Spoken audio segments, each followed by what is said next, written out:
ഇത്ര വയസ്സുള്ള ധോണി പോലും അടിക്കണ സിക്സിന്റെ മീറ്റർ ഇപ്പോഴും യങ് ചാപ്സുകൾക്കായിട്ടുള്ള ആൾക്കാർക്ക് അടിക്കാൻ പറ്റുന്നില്ല. അത് ഞാനിപ്പോൾ CSK ഫാനോ ഒന്നുമല്ല, പക്ഷെ പറയേണ്ടത് പറയണല്ലോ. കാരണം Dhoni out of the stadium അടിച്ച സിക്സ് പോലും ചെറിയ പ്ലേയേഴ്സ് അല്ലെങ്കിൽ വയസ്സ് പറഞ്ഞ അല്ലെങ്കിൽ ഫിറ്റ്നസ് നന്നായിട്ടുള്ള പ്ലേയേഴ്സ് പോലും എത്തിച്ചിട്ടില്ല. അല്ല CSK അപ്പൊ ഒരു നമ്മൾ പ്രതീക്ഷിക്കുന്ന ഒരു ക്ലാസ്മേറ്റ് ക്ലാസ്മേറ്റ് റീയൂണിയൻ അല്ല, എനിക്ക് തോന്നുന്നു അതിലങ്ങനെ കളിയാക്കാവുന്നില്ല. കളിയാക്കല്ല, അത് പറഞ്ഞു ഫാൻസ് ഹാപ്പി ആവുന്നുള്ള കാര്യം നമ്മൾ ഹാപ്പിയാണോ?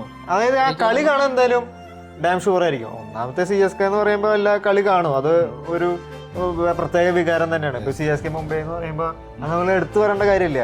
പക്ഷെ അതില് കുറച്ചുകൂടി നമുക്ക് എന്താ പറയാ, അത് പെർഫെക്റ്റ് എന്ന് പറയില്ലേ, മുംബൈ ചെന്നൈ പോലത്തെ ഒരു റൈവലറി എനിക്കത് ഇഷ്ടം തന്നെയാണ്.